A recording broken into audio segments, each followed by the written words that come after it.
शीर्षक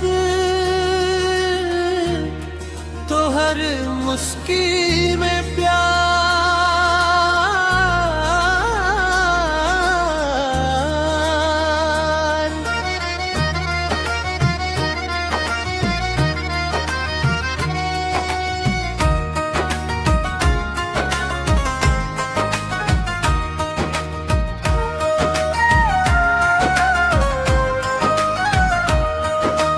तो हर मुस्की देखी ते मन हमर खिल जाए, तो हर बात सुनी ते दिल में बहार आए। तो हर संग चल हम हाथ में हाथ धके, जिंदगी सजाब हम तो हर नाम लाके।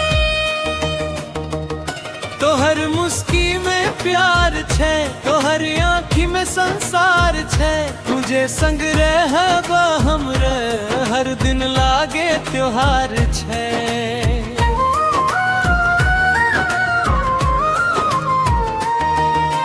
पहल बेर देख लो तोरा मन में बात बसे गेल, तोहर मीठ मुस्कान संग दिल हमरा हंसी गेल।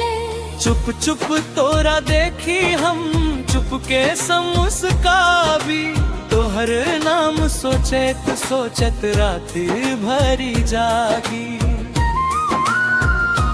तोहर बोली मिश्री सन कान में रस घोले, तोहर संग बितायल पल मन में फूल खिलौले।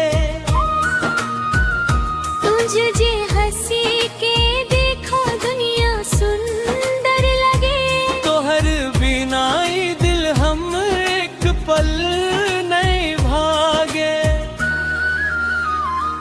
तोहर मुस्की देखी ते मन हमर खिल जाए, तोहर बात सुनी ते दिल में बहार आए।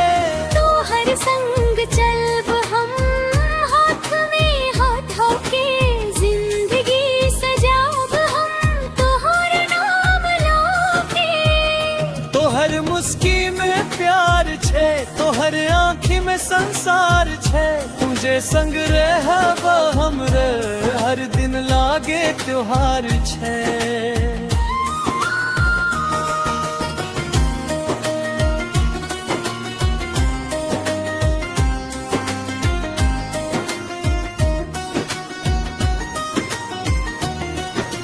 सांझ पड़ल की याद तो हर चुपके संग आवे छे, चांदनी रात में तो हर चेहरा नजर आवे छे।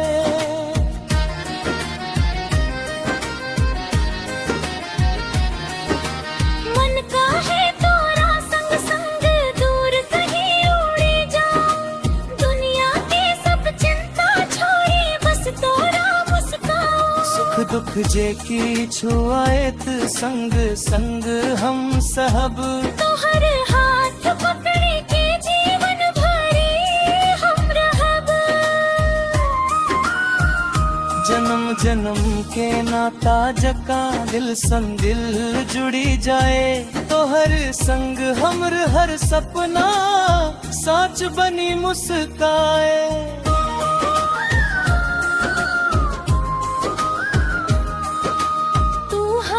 खुशी तू हमर चाहत, तू हमर दिल के मीठ राहत। तोहर संग जे पल भर भावे, ओही में हमर दुनिया समाए। तोहर मुस्की देखी ते मन हमर खिल जाए, तोहर बात सुनी ते दिल में बहार आए। तोहर संग चलब हम हाथ में हाथ धके, जिंदगी सजाब हम तोहर नाम लाके। तोहर मुस्की में प्यार छे, तोहर आँखी में संसार छे, तुझे संग रहबा हमरे हर दिन लागे त्योहार छे। तोहर नाम से शुरू हमरा पर बात थे तुझे से रह संग हमरा बस एक बे दिल के चाहत छे